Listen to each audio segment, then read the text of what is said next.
বাংলাদেশের প্রতি আমেরিকা যে কি পরিমাণ নিষেধাজ্ঞা করতে যাচ্ছে এবং আমাদের আগামী বাংলাদেশের জন্য যে কি পরিমাণ বিপদ অপেক্ষা করতেছে, এই ভিডিওটা যদি আপনি না দেখেন অনেক মিস করে ফেলবেন। বিপদ কিন্তু সীমান্তের কাছাকাছি চলে আসছে। এটারে হালকা নিছিলেন যারা এতদিন ট্রল করছিলেন, ঘটনা কিন্তু ঘটতে যাচ্ছে।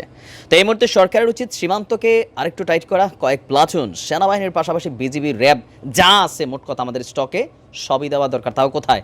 আমার নিজের জেলায় ভাই। গতকালকে বাংলাদেশের প্রথম সারির বেশ কয়েকটি গণমাধ্যম একটা নিউজ করছে, নিশ্চয়ই দেখছেন।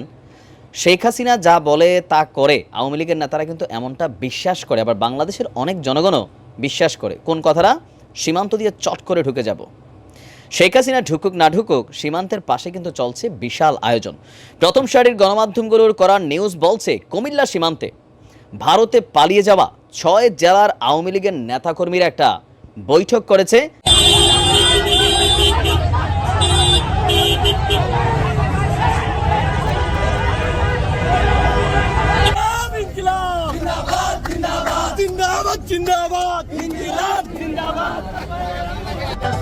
সুপ্রিয় দর্শক মন্ডলী, আসসালামু আলাইকুম রহমতুল্লাহ। আশা করি সবাই ভালো আছেন, সুস্থ আছেন। স্বাগত জানাচ্ছি আমাদের আরেকটি নতুন ভিডিওতে। সুপ্রিয় দর্শক মন্ডলী, বর্তমান রাজনীতি আলোচনার প্রেক্ষাপটে বেশ কয়েকটি গুরুত্বপূর্ণ ভিডিও নিয়ে এই আজকের এই ভিডিও। সুপ্রিয় দর্শক মন্ডলী, দিন যতই যাচ্ছে এনসিপি এবং ডক্টর ইউনূস বিপদ করতে যাচ্ছে।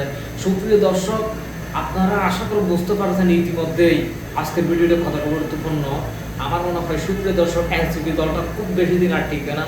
সুপ্রিয় দর্শক, আসুন আমরা সেই বিস্তারিত আলোচনা দেখে আসি। বিস্তারিত আলোচনাটা দেখলে আপনারা বুঝতে পারবেন আজকের ভিডিওটা কতটা গুরুত্বপূর্ণ।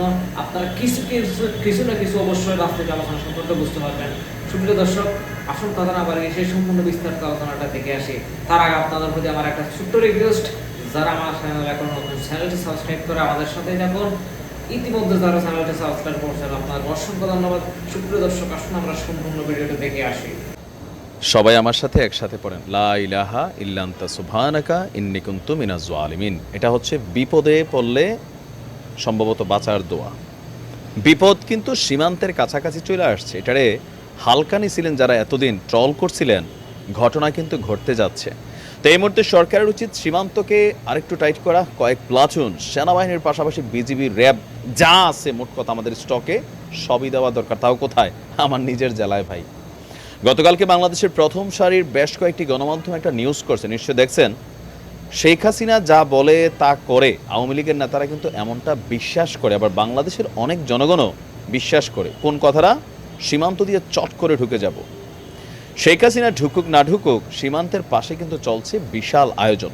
প্রথম সারির গণমাধ্যমগুলোর করা নিউজ বলছে, কুমিল্লা সীমান্তে ভারতে পালিয়ে যাওয়া ৬ জেলার আওয়ামী লীগের নেতাকর্মীরা একটা বৈঠক করেছে এবং ১৯৭১ সালে মুজিবনগর সরকারের কথা খেয়াল আছে তো? ঠিক ওই রকম মুজিবনগর সরকারের আদলে একটা সরকার গঠনের গুঞ্জন, মানে চেষ্টা করছে এমনই কিন্তু গুঞ্জন উঠেছে।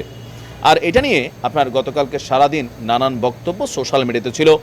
বিজিবি, পুলিশ বলছে এই বৈঠকের কোনো তথ্য তাদের কাছে নাই, তারপরও বিজিবি এবং পুলিশ সতর্ক অবস্থানে আছে।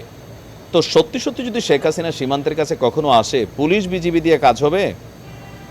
সেনাবাহিনী দিয়েও তো কাজ হয় কিনা আমার সন্দেহ আছে। যোগাযোগ মাধ্যম সহ বিভিন্ন মহলে ছড়িয়ে পড়া আপনার যে তথ্যগুলো আমরা দেখছি বা গুঞ্জনগুলো দেখছি, সেখান থেকে বলা হচ্ছে যে কুমিল্লা জেলার কোতোয়ালি থানার আওতাধীন বিবির বাজার সীমান্তবর্তী এলাকায় কুমিল্লা, চট্টগ্রাম, নোয়াখালী, লক্ষ্মীপুর, চাঁদপুর এবং ফেনীর আওয়ামী লীগের পদধারী যে সকল ঊর্ধ্বতন নেতাকর্মীরা আছেন, তারা দুপুর ৩টার দিকে ভারতীয় সীমান্তে, মানে বাংলাদেশ সীমান্তের পাশাপাশি যে ভারতের এরিয়া, সেখানে একটা বৈঠক করেছেন। ইভেন ভারতের ত্রিপুরায় আওয়ামী লীগের একটা বিশাল সমাবেশ আজকে অনুষ্ঠিত হতে যাচ্ছে। ওই সমাবেশে বাংলাদেশ থেকে যারা ভারতে পালিয়ে গেছেন সে সকল আওয়ামী লীগ নেতারা অংশগ্রহণ করবেন। তার মানে কি, এই মুহূর্তে সারা বাংলাদেশ থেকে আওয়ামী লীগের যে সকল এমপি, মন্ত্রী বা বিভিন্ন সেক্টরে যারা কাজ করেছেন সরকারের পক্ষে, তারা সকলেই সেখানে আজকের এই প্রোগ্রামে অ্যাটেন্ড করতে যাচ্ছেন। এমনকি ভারতে পালিয়ে থাকা আওয়ামী লীগ সভাপতি এবং সাবেক প্রধানমন্ত্রী, তিনি নিজেও নাকি ওই সভায় অংশ নিয়ে ৭১-এর মুজিবনগরের সরকারের আদলে বাংলাদেশের প্রতি আমেরিকা যে কি পরিমাণ নিষেধাজ্ঞা করতে যাচ্ছে এবং আমাদের আগামী বাংলাদেশের জন্য যে কি পরিমাণ বিপদ অপেক্ষা করতেছে, এই ভিডিওটা যদি আপনি না দেখেন অনেক মিস করে ফেলবেন। চলুন শুরু করি।